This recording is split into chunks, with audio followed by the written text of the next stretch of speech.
The book of Jeremiah was written between 630 and 580 BC by the prophet Jeremiah.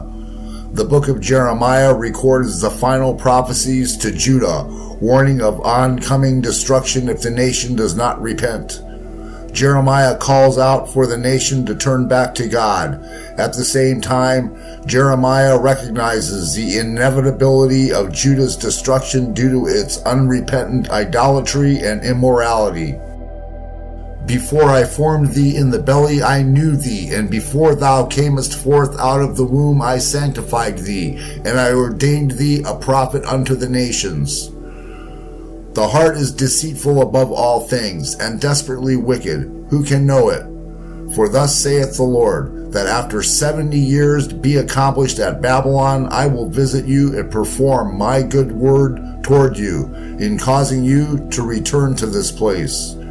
For I know the thoughts that I think toward you, saith the Lord, thoughts of peace and not of evil, to give you an expected end.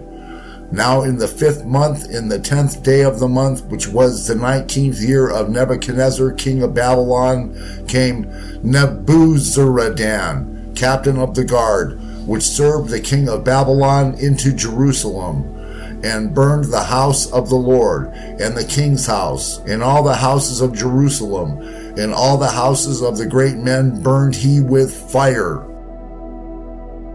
The book of Jeremiah is primarily a message of judgment on Judah for rampant idolatry.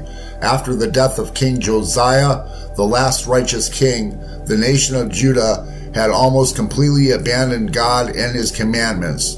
Jeremiah compares Judah to a prostitute. God had promised that he would judge idolatry most severely, and Jeremiah was warning Judah that God's judgment was at hand.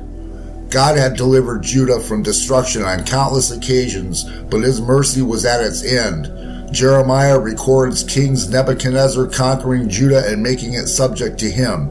After further rebellion, God brought Nebuchadnezzar and the Babylonian armies back to destroy and desolate Judah and Jerusalem. Even in this most severe judgment, God promises the restoration of Judah back into the land God has given them.